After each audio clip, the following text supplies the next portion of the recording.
and consolidation guidelines as we move under Act 12 and anticipate more consolidations.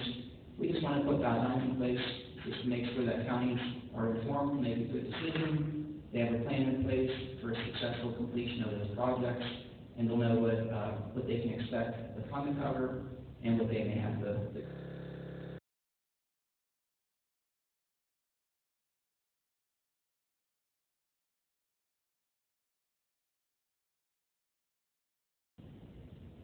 The last thing we'll talk about today is incentivized efficiencies. PA-NEDA wanted us to incentivize PSAP consolidations, regionalization of 911 technology. So we did that. We implemented a new grant program that is going to incentivize PSAP consolidations and regionalization of technology. Just a quick summary of 911 funds. This shows activity from 2014 through 16. Really going to pay close attention to 2014 and 2016. 2014, we mentioned, we have a deficit of $103 million. Again, that expense is not covered by surcharge revenue.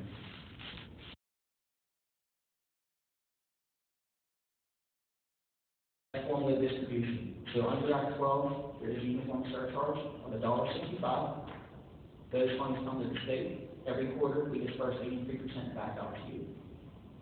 15% is set aside for statewide interconnectivity, essentially next generation 911 initiatives. $92 million has been allocated for that to date, and in 2016 we awarded $53.5 million for projects across the Commonwealth to really find efficiencies. We're going to talk more about that in a few moments. So 15% of the funds is set aside for a grant program.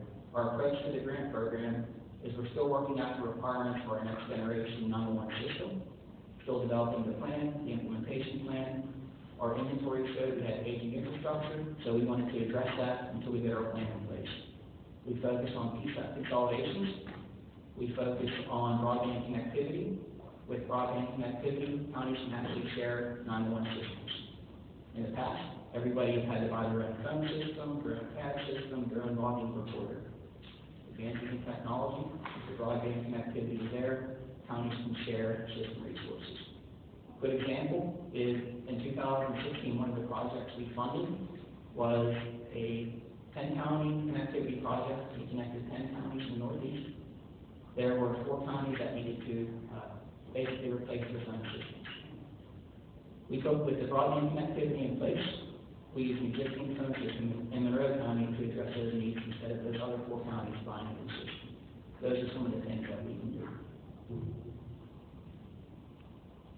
In terms of the grant program itself, just to give you an overview of how it works, applications are submitted for individual projects.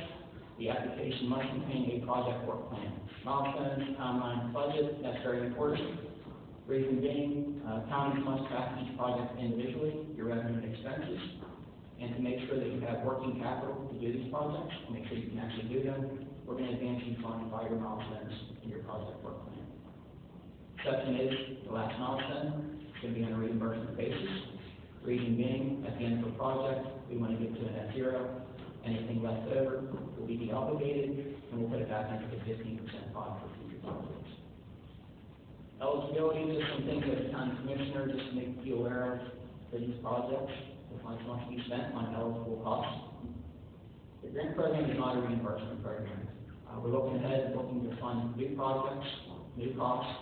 We're going to look ahead, not look back, even though understanding everybody has funding issues.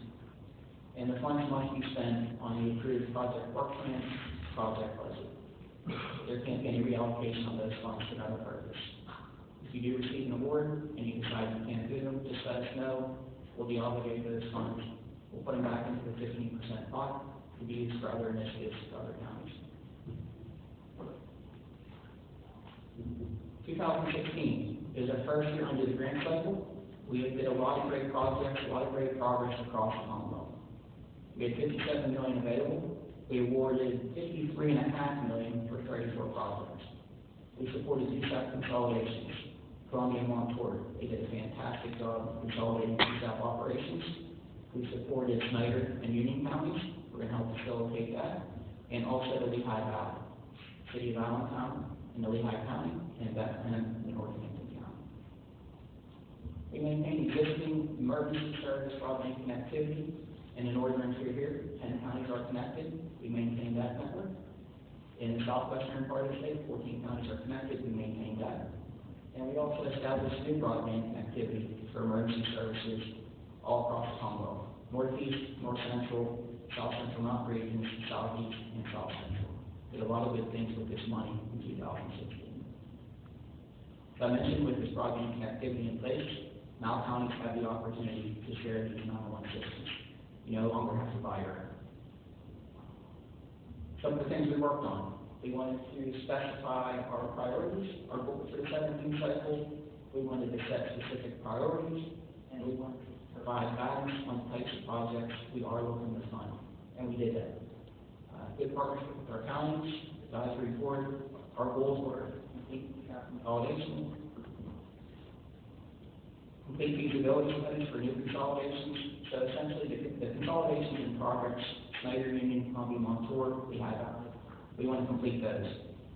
Any consolidation initiatives, we want to help fund feasibility studies. The reason being, feasibility studies, we want counties to be able to make an informed decision on whether they want to consolidate or not, and also they have a detailed work plan to make sure that the consolidation project is a success. Third goal, you want to complete the SINet connectivity in every region. That's very important. That's going to give our counties the flexibility to share system resources.